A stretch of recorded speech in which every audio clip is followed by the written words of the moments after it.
الحمد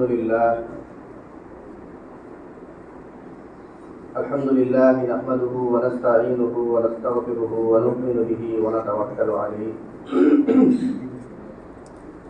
ونعوذ بالله من شرور أنفسنا ومن سيئات أعمالنا من يهده الله فلا مضل له ومن يضلله فلا هادي له ونشهد أن لا إله إلا الله وحده لا شريك له ونشهد أن سيدنا ومولانا محمدا عبده ورسوله صلى الله عليه وعلى آله وأصحابه وبارك وسلم. أما بعد فأعوذ بالله من الشيطان الرجيم. بسم الله الرحمن الرحيم.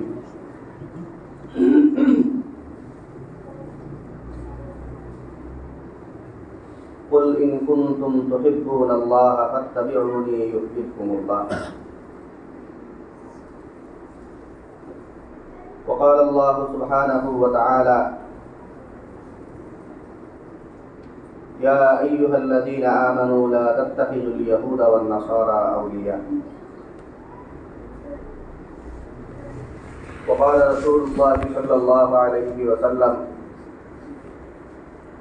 إن الله تبارك وتعالى ينزل ليلة النصف من شعبان إلى السماء الدنيا فيغفر لجميع خلقه إلا لمشرك أو مشاهد. اللهم صل على محمد وعلى آل محمد كما صليت على إبراهيم وعلى آل إبراهيم إنك حميد مجيد. اللهم بارك على محمد وعلى آل محمد كما باركت على إبراهيم وعلى آل إبراهيم إنك حميد مجيد. سبحانك لا علم لنا إلا ما علمتنا إنك أنت العليم الحكيم. মহান আল্লাহ পাক রব্বুল আলামিনের দরবারে অসংখ্য শুকরিয়া জ্ঞাপন করছি, যিনি আমাদেরকে অন্যান্য জুমার ন্যায় আজকেও জুমার নামাজ আদায়ের জন্য পবিত্র ঘর মসজিদে আসার তৌফিক দান করেছেন। আলহামদুলিল্লাহ। মুহতারাম হাজিরিন, আজকে দুই বিচারে আজকের এই দিনটা ঐতিহাসিক একটা দিন।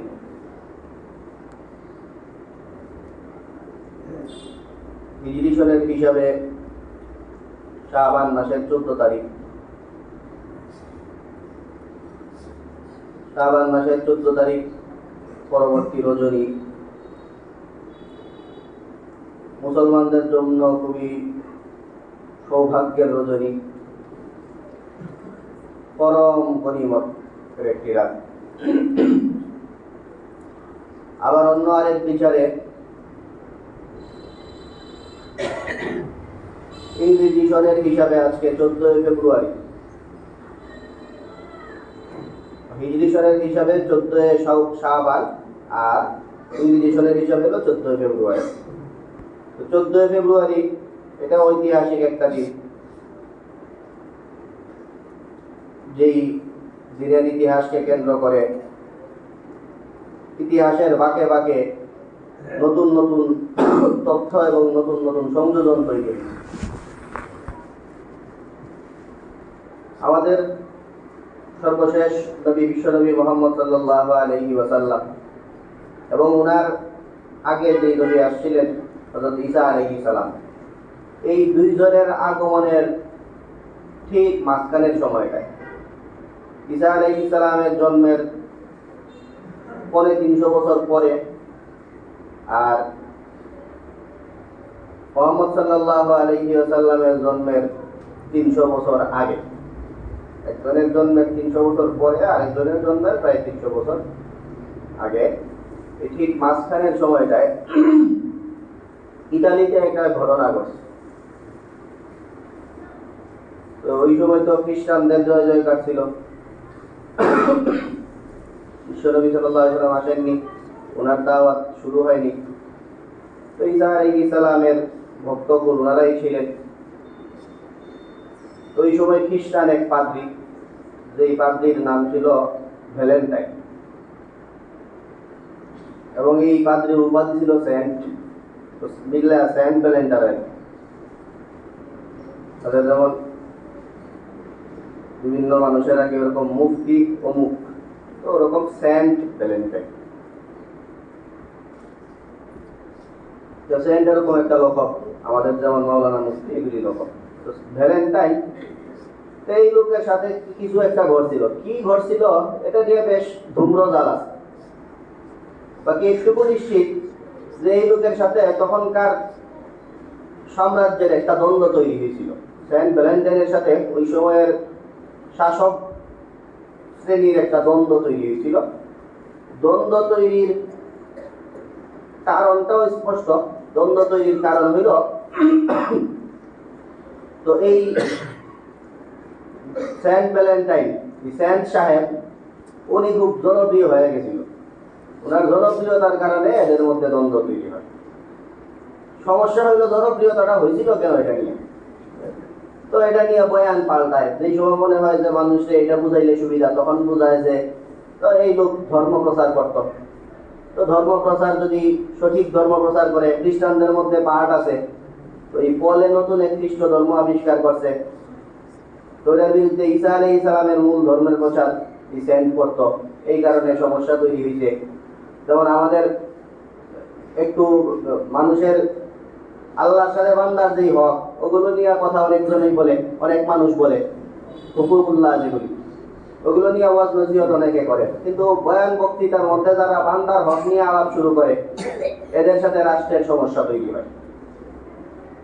ব্যক্তিগতভাবে কি ইবাদত করবো ওগুলি বলে ঠিক আছে, কিন্তু সমাজ পাল্টাইতে হবে, রাষ্ট্রীয়ভাবে ইসলামের অনুশাসন মানতে হবে, ওগুলো যখন বলে তখন শাসক শ্রেণীর সাথে ওই এই ধরনের হুজুর বক্তাদের সমস্যা তৈরি হয়। তো সেন্ট ভ্যালেন্টাইন ছিল ওরকম হুজুর বক্তা, এই কারণে তার শাসকের সাথে সংঘাত পাচ্ছে। তো কখনো এই ইতিহাস বলে, কখনো বলে যে এই সেন্ট ভ্যালেন্টাইন এই লোক নারী লোভী ছিল, নারীদের সাথে বিভিন্ন ধরনের অপকর্মে লিপ্ত হইতো, এই কারণে তাকে জেলে বসছে। তো যে কোনো কারণেই হোক 269 খ্রিস্টাব্দে এই সেন্ট ভ্যালেন্টাইনকে কারারুদ্ধ করা হয়। তো কারারুদ্ধ করার পরে তো এই লোক ধর্মীয় নেতা ছিল, পাশাপাশি আর একটা যোগ্যতা ছিল, ঈসা আলাইহিস সালামের একটা বিশেষ সুন্নত উনি জানতেন, যেহেতু ঈসা আলাইহিস সালামের অনুসারী এবং ভালো ধর্মীয় নেতাও। তো ঈসা আলাইহিস সালামকে আল্লাহ তাআলা চিকিৎসা বিজ্ঞানে বেশ বুৎপত্তি দান করছিলেন, তো উনিও চিকিৎসা বিজ্ঞানটা শিখছিলেন। তো ঈসা আলাইহিস সালাম আপনারা জানেন ওই সময় মানুষজন খুব চিকিৎসা চর্চা করতো এমনিতেও। আর ঈসা আলাইহিস সালাম সব চিকিৎসকদেরকে পিছনে ফেলে ঈসা আলাইহিস সালাম বলতেন যে তোমরা তো প্রায় চিকিৎসা বিজ্ঞানে আলোড়ন সৃষ্টি করছো, একদম অনেক অসুস্থ ব্যক্তিদেরকে, যারা এক সময় মানুষজন কল্পনা করতো না, এদেরকে তোমরা সুস্থ করে তোলা, এগুলো করতে পারো। বাকি তোমরা শ্বেতরোগ, কুষ্ঠরোগ, এগুলোকে কাছে এসে তোমরা পরাজিত হও, ওগুলো সুস্থতা করতে পারো না। কিন্তু আল্লাহ তাআলা আমাকে এমন ক্ষমতা দান করছেন, চিকিৎসা শাস্ত্রে এমন মুআজিজা দিয়েছেন, উবরিউল আকমাহা ওয়াল আবরাসা ওয়া উহয়িল মাউতা বিইজনিল্লাহ। শ্বেতরোগ, কুষ্ঠরোগ, ওগুলোকে তো আমি ভালো করতে পারি, মৃত্যুর রোগেও ভালো করে পারি। মারা যাওয়ার পরে এই লোকের পর্যন্ত আমি বললে এই লোক চিন্তা হয়। তো ঈসা আলাইহিস সালামের ছিল চিকিৎসা শাস্ত্রের এই অবস্থা। তো সেই হিসাবেই ওনার অনুসারীরা চিকিৎসা নিয়ে খুব একটু আগ্রহী থাকতো। তো এই লোক চিকিৎসা বিষয়ে খুব ধারণা ছিল, অন্ধ দ্বারা এদেরকে সুস্থ করে ফেলতে পারত। তো কারারক্ষীর মেয়েকে, এই মেয়ের অন্ধ ছিল, এই মেয়েকে সুস্থ করে ফেলছে। তো সুস্থ করে ফেলার পরে আরো জনপ্রিয়তা বাড়ছে। জেলের মধ্যে যাওয়ার পরে এই ধরনের বিপ্লবী হুজুররা জেলে গেলে জেলের মধ্যেও মানুষ ভক্তবৃন্দ তৈরি করা ফেলায়। তো এইভাবে জেলে যাওয়ার পরে এদের জনপ্রিয়তা আরো তুঙ্গে উঠে। সব মিলায় জিলায় শেষ পর্যন্ত মনে করলো রাষ্ট্র যে এই লোকের রাখা ঠিক হইতো না, এটা ফাঁসি দিতে। তো এই ভ্যালেন্টাইনকে শেষ পর্যন্ত 269-এ ফাঁসি দেওয়া হয়। তো ফাঁসি দেওয়ার পরে এরও প্রায় আরো 250 বছরের মতো পরে 496 জুলিয়াস আরেক যখন রাজা পাল্টাইল, নতুন সরকার আইল আর কি। তো নতুন সরকার আয়া ওই আগের ফ্যাসিস্ট আমলের কি কি অপকর্ম হয়েছে এগুলোর ফিরিস্তি আনা শুরু করলো, অনেক কিছু স্বীকৃতি দেওয়া শুরু করলো। সেই স্বীকৃতি দিতে দিতে দিতে ওই ঘটনা সামনে আসলো। 269 যেটা হয়েছিল ওইটাকে স্মরণ করে ভ্যালেন্টাইন ডে দিবস পালন শুরু হলো। তো খ্রিস্টানরা এটা খুব সুন্দর করে গ্রহণ করতো। আমরা মুসলমান সমাজে এগুলি আমরা আপত্তি জানাইতাম যে দিবস পালন করা যাবে না, কিন্তু খ্রিস্টানদের মধ্যে ওটা, খ্রিস্টানদের মধ্যে আসল হুজুর যারা, এদের মধ্যে এটা সমস্যা ছিল না। এরা খ্রিস্টান ধর্মে এটা কোনো নিষেধ ছিল না। সম্ভবত এরা ঈসা আলাইহিস সালামের বাণী ওয়ালি উহিল্লা লাকুম বা'দাল্লাযী হুররিমা আলাইকুম, এখান থেকে ইস্তেমবাত করে এটা যে এই ধরনের কিছু ভালো কাজ যদি করতে হয় ওগুলি করা যাবে। তো এর থেকে এটা শুরু হয়। খ্রিস্টান সমাজে এটা বেশ সমাদৃত হয়। সময়ে সময়ে এটার ইতিহাস বিকৃতি হয়েছে। এই হলো ভ্যালেন্টাইন ডে, এই পর্যন্ত তো আপনারা জানেন। তো এখানে আসলে ভ্যালেন্টাইন ডে থেকে যদি শিক্ষা নিতে হয়, দিবস পালন তো সম্ভবই না, বহু কারণেই নিষিদ্ধ। আর যদি দিবস পালন যদি খুব ভালো কোনো কাজের ভালো সুরতেও হইতো, তাহলেও আমরা মুসলমানরা এটা নিষেধাজ্ঞা জারি করতাম। বাকি মানসিকভাবে যদি কোনো ভ্যালেন্টাইন ডে থেকে কোনো শিক্ষা নিতে নেওয়ার কিছু হয়, ভ্যালেন্টাইন ডের শিক্ষা কি, এই বিষয়ে যদি কেউ শিক্ষা নিতে চান, তাহলে এই ভ্যালেন্টাইন ডের শিক্ষা হলো যে জালেম শাসকের বিরুদ্ধে উঠে দাঁড়াতে হবে। ধর্ম প্রচার সব ধরনের, শুধু যেই ধর্মের যেই কথাগুলি বললে শাসক শ্রেণী গুসা হবে, এদের রাগ উঠবে, এই ধরনের ধর্মীয় বক্তব্য সাহসের সাথে বলে যেতে হবে। কালিমাতু হাক্কিন ইনদা সুলতানিন জাহির, যেই জালেম শাসক তাদের মুখের সামনে দাঁড়িয়ে সত্য কথা উচ্চারণ করে দেওয়া, যেটাকে আমাদের ধর্মীয় উত্তম জিহাদ হিসাবে আখ্যা দেওয়া হয়েছে। এই সত্য উচ্চারণ এটা সর্বমহলে সবসময় সৎ সাহস নিয়ে সাহসিকতার সাথে এই সত্য উচ্চারণ করে যেতে হবে। এটা হলো এই ভ্যালেন্টাইনের শিক্ষা ছিল। ভ্যালেন্টাইন এই কাজটাই করছে। তো পরবর্তীতে যত সময় গেছে আস্তে আস্তে তো যত দিবস আছে খ্রিস্টান সমাজে, বিশেষ করে যখন এই মানুষের মধ্যে অর্থনৈতিক চিন্তা ঢুকলো, যেই কোনো দিবস এগুলোকে কেন্দ্র করে কিভাবে এই পুঁজিবাজারে অর্থ কামানো যায়, তখন যে যত ধরনের দিবস আছে সব দিবস পালনের সুরত একটাই, যে ওই নারী পুরুষ একসাথে ইয়ে করো, সমবেত হইয়া পার্টি করো, তারপরে সবাই মিলা জিল্লা এই কেনাকাটা নাচ গান এগুলি যা আছে। এখন এমন কোনো দিবস নাই যেই দিবস এর বাইরে গিয়ে পালিত হয়। যত দিবস আছে সব দিবসের এই শেষ পর্যন্ত একই কাজ। তো এটা করার কারণ হলো, এটা করা খালি ওই মানুষের মধ্যে যারা একটু অশ্লীলতা পছন্দ করে, এদের মজা লাগে অশ্লীলতা, কিন্তু এগুলির কারণ অশ্লীলতা না, এগুলির সবগুলোর কারণ হলো ব্যবসা। এগুলি করলে পুঁজিবাদীদের লাভ। তো এই পুঁজিবাদীরা শেষ পর্যন্ত দিবস বাড়ানোর বিষয়ে মনোযোগ দিচ্ছে, যত দিবস বাড়ানো যায় আর যত এদের ব্যবসা করা যায়। তো এই কারণে যত দিবস আছে সবগুলি খুঁজে হিসাব বাইর করে এগুলি জিয়ায় তোলা। মাঝে মাঝে যেই দিবসের সাথে এরকম এগুলি মিলে না, ওইসব দিবসের মধ্যেও নতুন কিছু সংযোজন করে যেন ব্যবসা জমজমাট হয়। তো সেই থেকে এখানে এক সময় প্রেম ভালোবাসা এই বিভিন্ন দিকে নিয়ে যায়। এই ভ্যালেন্টাইন ডে যেটার সাথে এই ভালোবাসা প্রেম এগুলি কোনো সম্পর্ক ছিল না। একে তো মূল চেতনার সম্পর্ক, আর এক হইল এটার বিরুদ্ধ পার্টি যে অপপ্রচার করে সেটা হইলো এই লোক নারী লোভী ছিল। তার নারী লোভী যদি থাকে তাইলে তো এটা আরো এই প্রেম ভালোবাসা এগুলোর সাথে এটার বিবাদ আরো। তো এই প্রেম ভালোবাসা এগুলোর সাথে কোনো দিক দিয়ে মিল নাই। এই প্রেম ভালোবাসারে এখানে জুড়াইয়া দেওয়া হয়েছে, জুড়াইয়া দেওয়া এটা একটা ব্যবসায়িক পলিসি হিসাবে দাঁড় করানো হয়েছে। তো আমাদের এখন দুইটা কথা এখানে, একটা হইলো এটার থেকে যদি শিক্ষা নিতে হয় তাহলে কি শিক্ষা নেওয়া সেটা বললাম, আর আরেকটা হইলো বহু কারণে আমাদের এই দেশে, আমাদের এই বাংলাদেশে এই সময় বেশ কিছু দাবি দেওয়া, যৌক্তিক দাবি আমাদের এই ইংরেজি সরকার এরা আমলে নেয় বা এদের কাছে সুন্দর করে পেশ করা গেলে এগুলির গুরুত্ব পায়। তো আমাদের জন্য খুবই সুসংবাদ হইল যে আমরা এটাকে সুন্দর করে পেশ করার দরকার নাই। এই অন্তর্বর্তীকালীন সরকারেরই এক উপদেষ্টা, কি জানো, মৎস্য উপদেষ্টা, কি নাম, হ্যাঁ না মহিলা একজন, এই মহিলা মৎস্য উপদেষ্টা আর কি। তো উনি বলছেন যে উনি ওনার জুলাই আগস্ট বিপ্লব এইসব নাম নিয়ে, যেগুলো নাম নিলে একটু মার্কেট পাওয়া যায়, তো জুলাই বিপ্লবের শহীদদের স্মরণে যেন ফরিদা খাতুন, এই ফরিদা খাতুন বললো যে জুলাই বিপ্লবের যেই লোক, জুলাই বিপ্লবের শহীদদের স্মরণে অন্তত এই বছর বাংলাদেশে যেন ভ্যালেন্টাইন ডে পালন না করা হয়। তো ভ্যালেন্টাইন ডে পালন বাংলাদেশে না করার এটা উনি একটা কারণ বলছেন। এই কারণটা যে তো কারণ বললে এটা বন্ধ হয়, এত কারণেই আমাদের সমর্থন করা উচিত। বাকি এর চেয়ে গুরুত্বপূর্ণ কারণ আছে। পৃথিবীতে এই পর্যন্ত এই ভ্যালেন্টাইন ডে বহু দেশে নিষিদ্ধ হয়েছে, এবং যেই সব দেশে নিষিদ্ধ হয়েছে এর কোনোটাই এটার কারণ ছিল অশ্লীলতা, আর কোনোটা এটার মধ্যে কারণ ছিল ধর্মের সাথে সংঘাত। পাকিস্তানেও এটা নিষিদ্ধ হয়েছে, ইসলাম ধর্মের চেতনার সাথে এটা সাংঘর্ষিক, এই কথা বলে। আর আমাদের দেশে বাংলাদেশে এই বিশ্বের যত দেশে নিষিদ্ধ হয়েছে, এত দেশে নিষিদ্ধ হওয়ার যত কারণ সবগুলি আছে। তো এখানে মুসলমানদের দেশ বাংলাদেশ, ইসলামী চেতনার সাথে সাংঘর্ষিক কোনো জিনিস এই দেশে থাকতে পারে না, এটা একটা কারণ। আর মুসলমান হওয়া ছাড়াও আমাদের এই দেশের সভ্যতা সংস্কৃতি যেটা, এটাও এই ধরনের বেলাল্লাপনা, অশ্লীলতা, অলঙ্ঘপনা এগুলোকে সমর্থন করে না। ধর্মীয় হিসাব বাদ দিলেও শুধু মানব সভ্যতা যেই বাংলাদেশের, এই সভ্যতাও এই ধরনের অশ্লীলতাকে সমর্থন করে।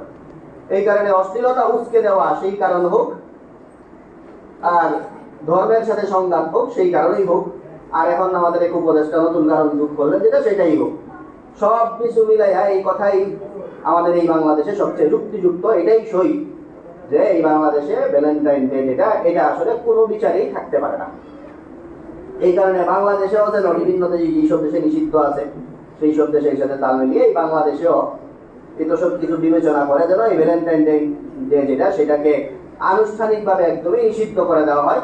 সেই জন্য আমাদের জোরালো আবেদন তোলা, আজকে আমরা এখান থেকে তুললাম। আপনারা আপনাদের সবার জায়গা থেকে এই বিষয়ে বক্তব্য এবং আপনারা এই বিষয়ে সমর্থন জানাবেন যে ভ্যালেন্টাইন ডে এটা বাংলাদেশের কৃষ্টি কালচারের সাথেও না, আর ধর্মীয় সংস্কৃতির সাথে ওরা কিচ্ছুর সাথে যায় না। তো এটা তো হলো অনেক উঁচু পর্যায়ের বক্তব্য বললাম আমরা, রাষ্ট্রীয় পর্যায়ের বক্তব্য। এত বড় বক্তব্য দেওয়ার আগে আপনাদের সবার উচিত নিজেরা এটাকে ঘৃণা করা শুরু করেন। কেউ এটার সাথে কোনো ধরনের সম্পৃক্ততা, শুভেচ্ছা জানানো, অংশগ্রহণ করা, কিচ্ছু করা, কোনো কিছু এগুলোর সাথে করবেন না। সবাই এই ভ্যালেন্টাইন ডেকে ঘৃণা ভরে আপনারা প্রত্যাখ্যান করবেন। এই হলো আপনাদের কাছে, আমাদের ব্যক্তিগতভাবে আপনাদের কাছে দাবি। তো আরেকটা বিষয় শেষ দিকে আমরা একটু বলেই নিই, আজকে আরেকটা কারণে আজকে দিনটা গুরুত্বপূর্ণ আমরা বলছিলাম। তো এটাকে ঘটা করে এত বড় করে আজকে বললাম না এই কারণেই এখন, কারণ আপনারা জানেন সব বছরের মধ্যেই আমরা আবার বসে থাকি। আজকেও ইনশাল্লাহ রাতে শবে বরাত বিষয়ে আপনাদের সাথে আমাদের কিছু কথাবার্তা হবে, আপনারা সবাই যথাসময়ে আসবেন।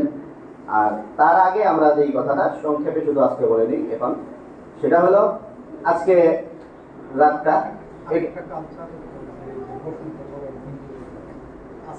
বসন্ত, হ্যাঁ ফাল্গুন আর কি, হ্যাঁ ফাল্গুনের 1 তারিখ, ফাল্গুনের 1 তারিখ, হ্যাঁ বসন্ত। তো আমরা আগেই বললাম যে যত ধরনের যত উৎসব আছে সব উৎসবের এখন গোড়া একদিকেই যায়। তো বসন্ত বরণের নামেও এক ধরনের অশ্লীলতা এই বাংলাদেশে হয়ে থাকে। বসন্ত বরণ, এই বসন্তকে কেন্দ্র করে ফাল্গুনের 1 তারিখ আপনারা এই বসন্ত, ফুল ফুটুক না ফুটুক আজ বসন্ত, এই ডায়লগকে কেন্দ্র করে শুরু হয়। তো এই বসন্তকালকে কেন্দ্র করে একই কালারের কাপড় পরা, এগুলো পরে রাস্তায় নারী পুরুষরা একসাথে বের হওয়া, এই ধরনের একটা সামাজিক কালচার। এটা এটা আমাদের এই বাঙালিদের মধ্যে এটা একটু বেশি, কিন্তু যেখানে আগেরটা একটু ইয়ে ছিল, বাংলা সংস্কৃতির সাথেও সাংঘর্ষিক, ইসলামের সাথে সাংঘর্ষিক, কিন্তু বাঙালি সংস্কৃতি নামেও যদি এমন কিছু চালানো হয় যেগুলি ইসলামের সাথে মিলে না, এগুলিকেও আমাদের প্রত্যাখ্যান করতে হবে। সেই হিসাবে এই যে বসন্ত বরণ যেটা, সেই বসন্ত বরণ অনুষ্ঠানের নামে যেগুলো হয়ে থাকে সেগুলো থেকেও আমাদের মুসলমানদের অবশ্যই দূরে থাকতে হবে। আর শবে বরাত নিয়ে যেই কথা বলছিলাম আমরা, শবে বরাত আজকে রাত যেটা, সেটা গুরুত্বপূর্ণ একটি রাত। এই রাতের ব্যাপারে একটা খুবই গুরুত্বপূর্ণ হাদিস, একদম সর্বমহলে স্বীকৃত যেই হাদিস, সেই হাদিসটা আপনাদেরকে আমরা বলি। নবী সাল্লাল্লাহু আলাইহি ওয়াসাল্লাম বলেন, যখন 14 তারিখের রাত চলে আসে শাবান মাসের, ইজা কানাত লাইলাতুন নিসফি মিন শাবান ইয়ানজিলুল্লাহু সুবহানাহু ওয়া তাআলা ইলা সামাঈদ দুনিয়া, আল্লাহ তাআলা প্রথম আসমানে নেমে আসেন। এই কথার অর্থ আমরা বহুবার বলছি যে আল্লাহ তাআলা বান্দাদের দিকে মনোনিবেশ করেন, বিশেষভাবে আল্লাহ তাআলা বান্দাদেরকে ক্ষমা করতে আল্লাহ তাআলা মনোযোগ দেন, এবং মনোযোগ দিয়ে আল্লাহ তাআলার বান্দা যারা আছে এদের মধ্যে যারা শিরিক করে, আল্লাহর সাথে শিরিক করে যারা, এরা তো ক্ষমা পায়ই না। আর বান্দার সাথেও যাদের ঝামেলা, আল্লাহর সাথে যাদের ঝামেলা শিরিক করে, আর বান্দাদের মধ্যে যাদের ঝামেলা, ঝগড়া বিদ্রোহ এগুলিতে যারা লিপ্ত, এই মনোমালিন্যতা ইত্যাদিতে ছাড়া যারা একজনের সাথে আরেকজনের কথা হয় না, সম্পর্ক নাই, এইসবে যারা লিপ্ত, এই শ্রেণীগুলো ছাড়া আল্লাহ তাআলা সাধারণ বান্দা যারা আছে, এই সাধারণ বান্দাদের এদের সবাইকে আল্লাহ তাআলা এই রাতে ক্ষমা করে দেন। তো এটা এই মহান একটা রাত। তো এই রাতে ক্ষমা পাইতে হলে শিরিক বাদ দেওয়া, এবং শিরিক বাদ দেওয়ার পাশাপাশি মানুষের সাথে যদি কারো সমস্যা থাকে, কথাবার্তা বন্ধ, মনোমালিন্যতা, এগুলো পরিহার করা আজকের রাতের আগেই। এই কাজগুলি করলে, এই দুইটা কাজ করলে, শিরিক পরিহার করা আর এই কাজটা মানুষের সাথে সম্পর্ক উন্নত করা, এই দুইটা কাজ করলে এই রাতের যে ক্ষমা, সেই ক্ষমা আল্লাহ তাআলা বান্দাদেরকে দান করবেন। আর এই হইল এই রাতের ক্ষমা পাওয়ার সুরত। বাকি এই রাতের বেশ কিছু করণীয় কথা আছে। করণীয় কথা বিভিন্ন পর্যায়ের হাদিসে আছে, যে পর্যায়ের হাদিসগুলো আমরা একটু বিশ্লেষণ রাতে করবো ইনশাল্লাহ। তো এই ধরনের বিভিন্ন লেভেলের হাদিসে বিভিন্ন কর্মের কথা বলা। শেষ পর্যন্ত আপনাদের কাছে কথা এটাই যে আপনারা এই পর্যন্ত যত ধরনের আমল জীবনে করতেন শবে বরাতকে কেন্দ্র করে, সব আমলই করবেন, খালি শবে বরাতের আমল এটা করবেন না। মানে নামাজ পড়বেন, নফল নামাজ পড়বেন, শবে বরাতের নামাজ এরকম কিছু না। রোজা রাখবেন, নফল রোজা রাখবেন, শবে বরাতের রোজা এরকম কিছু নাই। এটা এখানে দুইটা ব্যাপারের মাঝামাঝি চলা, এটা খুব একটা গুরুত্বপূর্ণ ব্যাপার। একটা দুই দিকেই রিস্ক আছে। একটা দিকের রিস্ক হইল যে শবে বরাতের কিচ্ছু নাই এটা বইলা মানুষজনকে ইবাদত বন্দেগী থেকে বাধা দিয়ে দেওয়া হয়, এই পথে আপনারা যাইবেন না। আর আরেকটা হইলো শবে বরাতের আমল আছে মনে করে আরেক পার্টি শবে বরাতের রোজা রাখতেছি, শবে বরাতের নামাজ পড়তেছি, শবে বরাতের ইবাদত করতেছি, এইগুলি করে, এটা আরেকটা রিস্কি পথ। এটা এই দুইটাই পরিহার করতে হবে। একটা বেদাতের রাস্তা আর আরেকটা হইলো ইবাদতহীনতার রাস্তা। দুইটা রাস্তা পরিহার কইরা একদম সোজা মাঝখানের রাস্তা দিয়া যত ইবাদত মনে চায় সব করবেন, ইবাদত হিসেবে করবেন। অন্যদিন যেমন ইবাদত করতেন আজকেও ইবাদত করবেন, যত নফল নামাজ পারেন করবেন, কিন্তু নিয়ত ছিল নফল নামাজ পড়তেছি। কালকে রোজা রাখবেন, কিন্তু নিয়ত ছিল শবে বরাতের রোজা না, নফল রোজা রাখতেছি। এই নফল নিয়তে যত পারেন ইবাদত করবেন। কি কি করবেন সেগুলি সব তো আমরা এই আমাদের আলোচনার পরেই করা শুরু হয়। কবর জিয়ারত আপনারা যান, সেটাও গভীর রাতেই যান। সবকিছু করতে ইবাদত শুরু করার আগেই আমরা হয়তো আপনাদের সাথে বসে পড়বো, আপনারা আসবেন। আর বিকালের সময়টা একটু কাজে লাগাইবেন। বিকালের সময়টা খুবই গুরুত্বপূর্ণ। শুক্রবারের বিকাল এমনিতেই শুক্রবারের দোয়া কবুলের মধ্যে গুরুত্বপূর্ণ একটা টাইম হলো সন্ধ্যার আগ মুহূর্তে, মাগরিবের আগ মুহূর্তে। আর আজকে যেহেতু বিশেষ একটা রাত ঘুরতেছে, তো অন্য যে কোনো বিকালের চেয়ে এই বিকালটা একটু গুরুত্বপূর্ণ। তো বিকালের সময় আপনারা এই সময়টায় নিজেরা ইস্তেগফার করবেন, সময়টা কাজে লাগাবেন। সন্ধ্যার পরে, মাগরিবের পরে সুন্নত ছাড়াও 6 রাকাত নফল নামাজ সেটা আপনারা করবেন। আর টুকটাক ইবাদত করতে করতে ইনশাআল্লাহ আপনাদের সাথে আমাদের আবার দেখা হয়ে যাবে। আল্লাহ পাক রব্বুল আলামিন আমাদের সবাইকে এই কথাগুলি বোঝায়, এগুলোর উপর আমল করার তৌফিক দান করুন। ও আখিরু দাওয়ানা আলহামদুলিল্লাহি রাব্বিল আলামিন। অনেকে দাঁড়িয়ে আছেন বাইরে, সামনে কিছু জায়গা ফাঁকা আছে, এগুলি আগে পূরণ করি আমরা, তারপরে শুরু করতে পারি।